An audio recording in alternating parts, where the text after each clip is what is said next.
They found her at 0340 hours, wedged between two shipping containers on the deck of a Coast Guard cutter that had no business being in those waters. No identification, no communications device. Nothing except a rifle, a long matte black precision instrument that she refused to release even when the medic tried to check her pulse at the wrist. She kept her fingers around the grip. Even unconscious, she kept her fingers around the grip. The officer on deck, a lieutenant named Beaumont, would later tell his commanding officer that the first thing he noticed was not the weapon. It was her breathing. Shallow, yes. Irregular, yes. But controlled in a way that did not belong to someone dying. It belonged to someone waiting.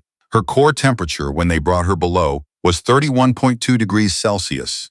The ship's medic, a quietly competent man named Harwick, noted in his report that survival at that temperature after prolonged water exposure required a level of physiological discipline that fell outside the parameters of ordinary human endurance. He wrote that and then crossed it out. Then he wrote it again. She had been in the water for 61 hours. They established this not through her testimony.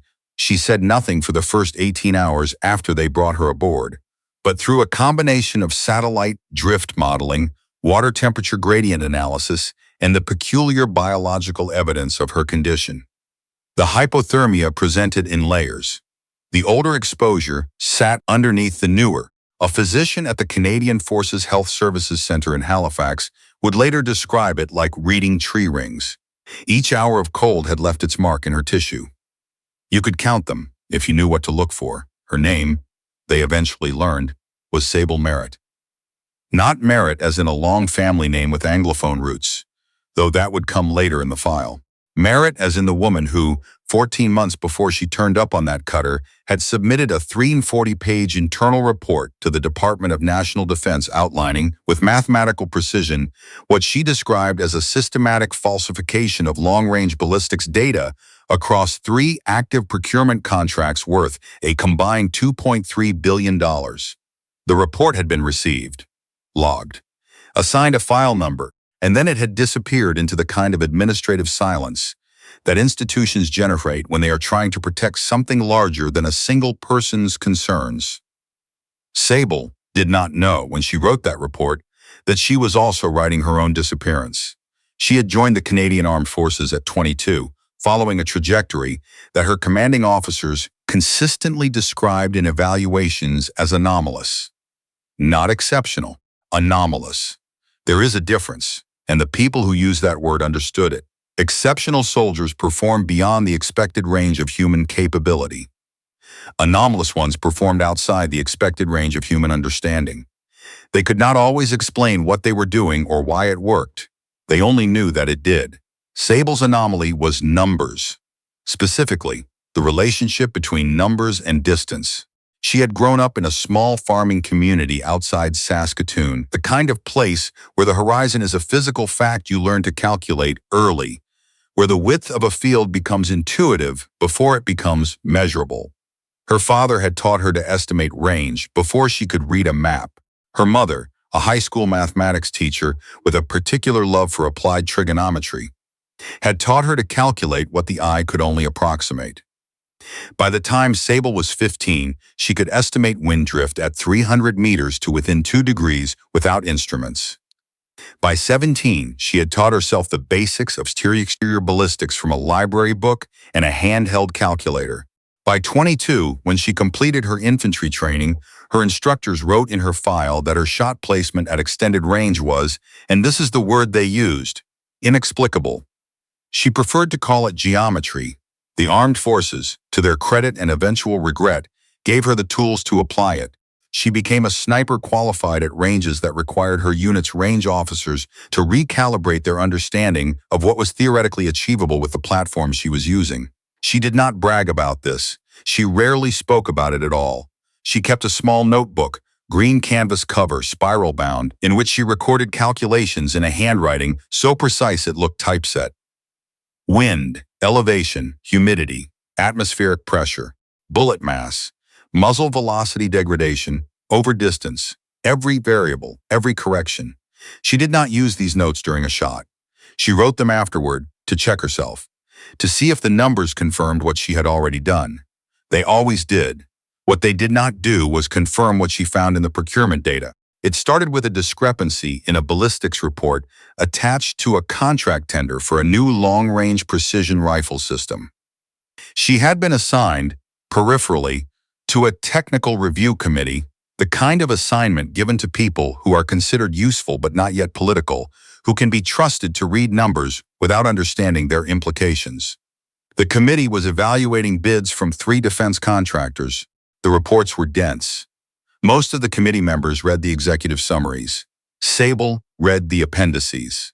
On page 214 of a 300-page technical submission from a contractor based out of Ottawa, she found a ballistic coefficient figure that was wrong. Not wrong in the way a typographical error is wrong. Wrong in the way a lie is wrong. Wrong in a direction. Wrong by a precise amount. Wrong in a manner that would, when applied to actual field conditions, cause a shooter operating at extended range to systematically undercorrect for drop. She checked the figure against 4 independent sources. She ran the calculation herself, by hand, 3 times. The contractor's number was off by a margin that at 2,800 meters would translate to a miss of approximately 1.4 meters. She flagged it. The committee chair, a colonel named Grev, whom Sable had never found reason to distrust, told her it was likely a transcription error, and that it would be noted. She wrote it down in her notebook anyway, the date, the figure, the discrepancy. 3 weeks later, she found the same error in a second contractor's submission. A different company, a different city, a different format. The same mistake, to 3 decimal places. She sat with that for a long time. She understood coincidence as a statistical concept, understood that 2 independent errors could align by chance, understood the mathematics of it. She ran those numbers too. The probability that 2 independent transcription errors from separate companies would produce the same incorrect value to 3 decimal places was, in her calculation, approximately 1 in 47,000. She wrote that number down. Then she went back through 18 months of prior procurement submissions and found the error in 6 more documents.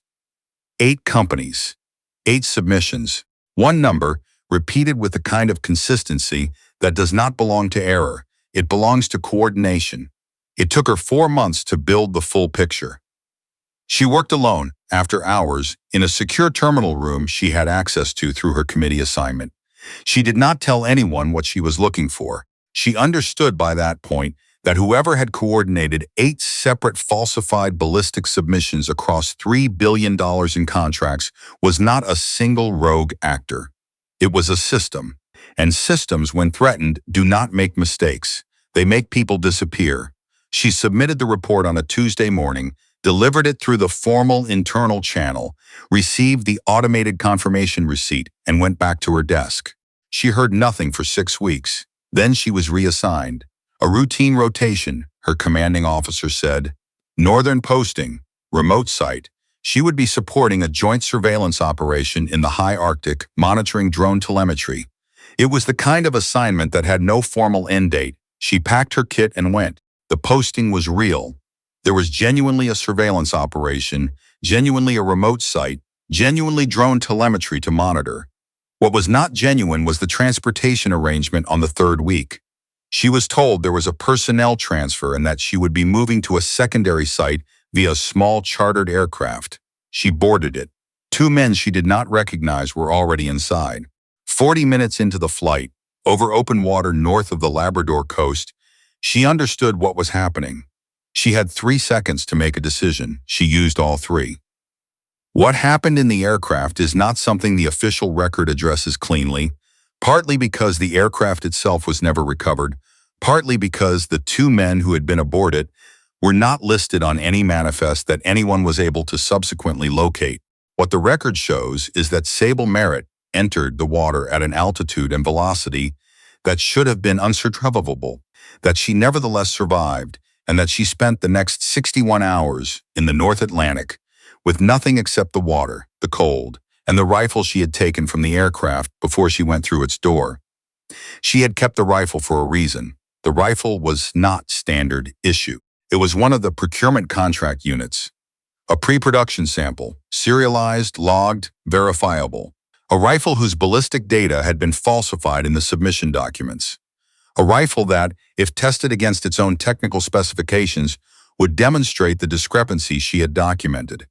A rifle that was, in other words, a piece of evidence. That was what Beaumont did not understand when he watched his medic try to pry it from her hands. He thought she was in shock. He thought she was clinging to the weapon the way drowning people sometimes cling to debris, not because of what it was, but because it was there. She was not clinging to it. She was protecting it. In Halifax, at the Canadian Forces Health Services Center, Sable regained full consciousness on the morning of the second day. The first thing she said was directed at a nurse named Choi, who happened to be charting her vitals. She said, "I need to speak to someone from the Judge Advocate General's office." Not the chain of command, the JAGE office. There is a legal distinction, and it matters. Choi, who had worked with military patients for 11 years and had developed the particular competence of recognizing when a patient's request was medical and when it was not, wrote it down and called the right person. The right person turned out to be a major named Aldous Crew, a JAG officer based out of CFB Halifax with a background in defense procurement law that was, under the circumstances, either an extraordinary coincidence or the kind of thing that happens when institutions generate the specific resources required to manage their own failures.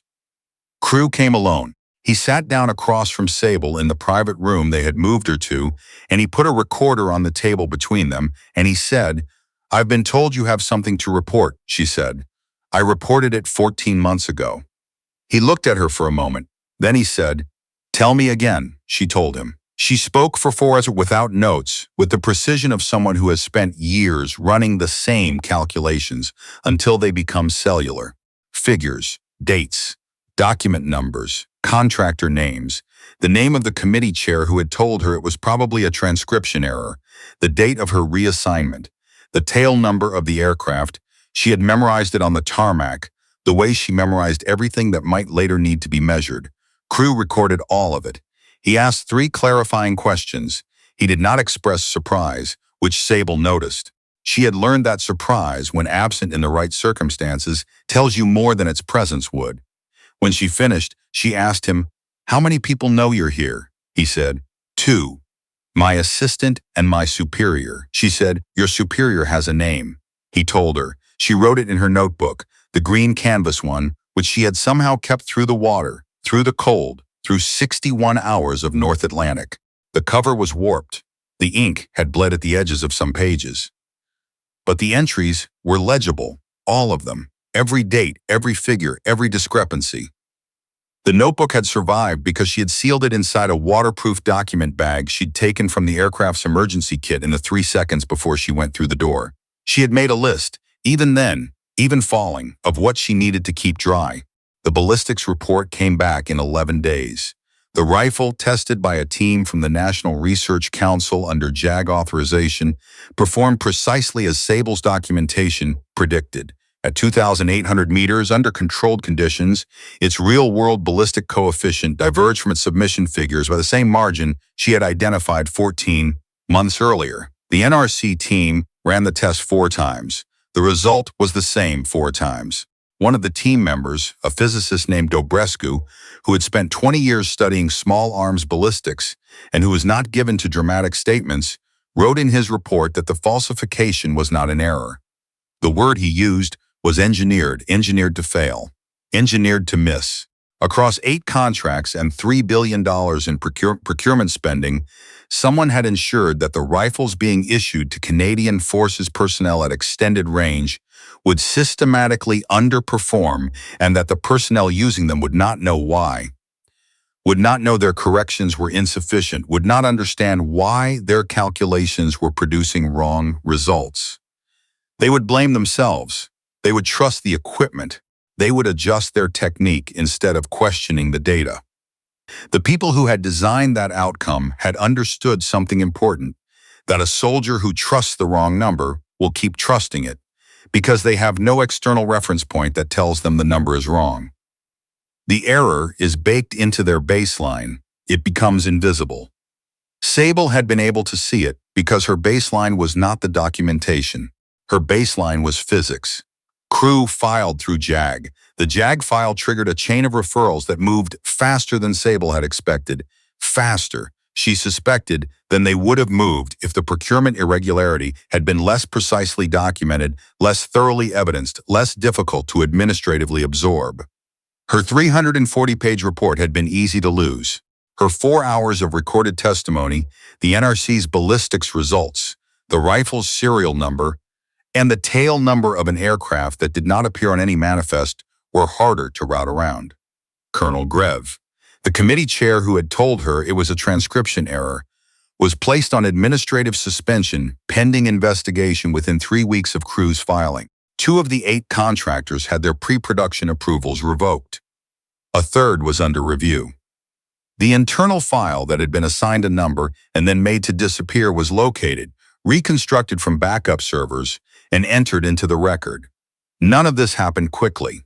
None of it happened cleanly. There were delays and procedural objections, and one formal attempt, through a separate departmental channel, to reclassify Sable's JAG testimony as a security-sensitive document that could not be entered into the investigative record. Crew blocked the reclassification. He did it quietly, and he did it alone, and when Sable later asked him why he had not brought in additional support, he said, "Because the more people who know about a blockage, the more people who can be approached to unblock it." She understood that. It was, in a different vocabulary, the same logic as her notebook. The investigation concluded 14 months after Crew first sat down across from her. The findings were released in a summary document that ran to 63 pages and concluded, in language that was careful and institutional and precise, that systematic falsification of ballistic performance data had occurred across multiple procurement submissions, that this falsification had been coordinated, that it had resulted in the acceptance of materiel that did not meet its stated specifications, and that personnel who had raised concerns about the discrepancies had not received appropriate institutional response. That last phrase, had not received appropriate institutional response, was the bureaucratic language for what had actually happened, which was that Sable had been put on an aircraft over open water with 2 men whose names did not appear on any manifest, and that she had spent 61 hours in the North Atlantic because she had read the appendices when everyone else had read the executive summary. She was offered a formal apology. She accepted it without comment. She was offered a commendation. She declined it. She said she did not require external confirmation that her calculations had been correct, and that if the institution wanted to do something useful, it could ensure that the next person who found a number that did not add up was given a proper response within the first 60 days instead of being reassigned to the high Arctic. They noted her suggestion in the record. She spent the following year at CFB Gagetown, back in an instructor role, teaching long-range ballistics to a new cohort of candidates.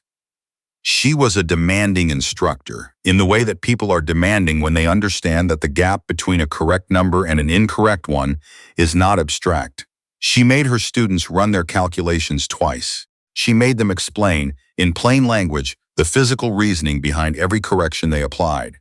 She kept the green notebook. She had bought a new one, same brand, same spiral binding, same green canvas cover, and she transferred the most important entries from the old one into the new one.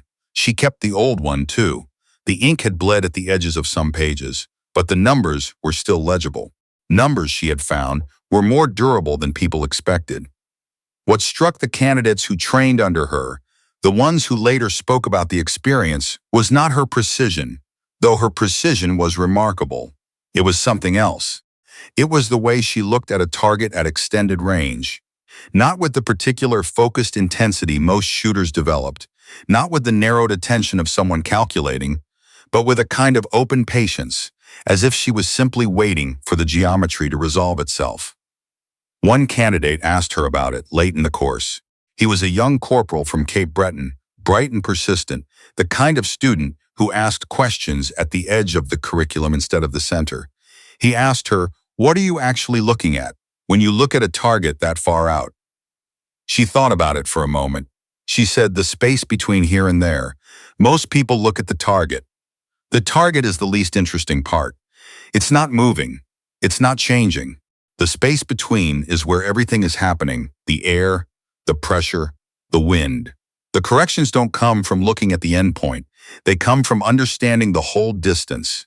He wrote that down. She noticed that he wrote it down, and she thought briefly about her own notebook, about the way she had always written things down after the fact, not to prepare but to verify, not to predict but to understand. She had understood what was in those procurement documents before she could prove it. She had felt the wrongness of the number the same way she felt the wrongness of a shot that drifted left when the wind said right. Not as analysis, first, as physics, as something that did not fit the space it was supposed to occupy. The investigation had taken 2 years. The reckoning was still incomplete. There were names in the summary document that appeared with careful qualification, implicated but unindicted, known but not yet reachable. She did not feel urgency about this. She had learned, in 61 hours in the North Atlantic, that the things worth waiting for did not become less true for being waited on. The cold did not make the numbers wrong. The numbers were the numbers. She had done her part, which was to make them visible. The rest was just distance.